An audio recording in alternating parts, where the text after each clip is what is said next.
कहते हैं कि जब तक कोई मुस्लिम जब तक वो मक्का मदीना नहीं जाता, हज नहीं जाता, तो वो पक्का मुस्लिम नहीं कहलाता। जब तक कोई क्रिश्चियन वैटिकन सिटी नहीं जाता तब तक वो पक्का क्रिश्चियन नहीं कहलाता। उसी प्रकार जब तक कोई हिंदू, जब तक कोई सनातनी जगन्नाथपुरी धाम में श्री मंदिर के अंदर निवास करने वाले, नीलाचल पर्वत पर नीलकंदराओं के अंदर नीले समुद्र के तट पर रहने वाले जगत के नाथ भगवान जगन्नाथ के घर जगन्नाथपुरी धाम नहीं जाता, तब तक वो पक्का सनातनी नहीं कहला सकता। यानी जब तक आप जगन्नाथ जी के दर्शन ना कर लो, जब तक आप जगन्नाथपुरी धाम ना जाओ, पक्के सनातनी नहीं कहला सकते हम। हमारे सनातन धर्म में कितने धाम है?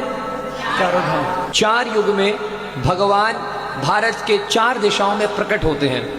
सतयुग में भगवान प्रकट होते हैं बद्रीनाथ में नर नारायण के रूप में, और वहां पर भगवान क्या करते हैं? तपस्या करते हैं, ध्यान करते हैं। वो उनका ध्यान का क्षेत्र है, क्योंकि वहां पर एक ध्यान करने का फल पता है कितना है? Multiplied by 1000। यानी आपने बद्रीनाथ में जाकर, मैंने बद्रीनाथ का एक पूरा व्लॉग बनाया है, बद्रीनाथ में जाकर यदि आप एक माला हरे कृष्ण की कर दो, 1000 माला हो गई।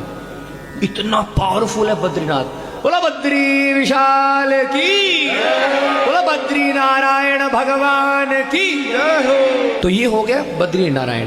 फिर उसके बाद भगवान आते हैं त्रेता युग में रामेश्वरम धाम।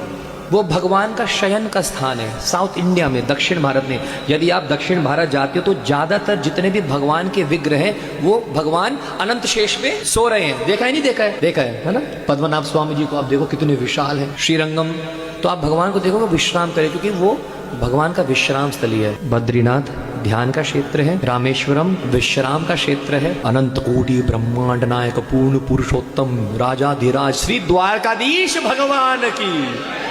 फिर भगवान अपना श्रृंगार करने जाते हैं गुजरात, और अपने सदर्भ सभा में अपनी प्रजा से मिलने जाते हैं। दोपहर के समय पहुंचते हैं। सुबह भगवान से मिलना है तो बद्रीनाथ जाना पड़ेगा, भगवान की सभा में बैठना है तो द्वारका जाना पड़ेगा। तो भगवान द्वारकाधीश जाते हैं, और द्वारकाधीश जो है वो भगवान का श्रृंगार का क्षेत्र है। और जब भगवान को भूख लगती है, जब भगवान को भूख लगती है तो भगवान उड़ीसा आ जाते हैं, उत्कल देश है जी।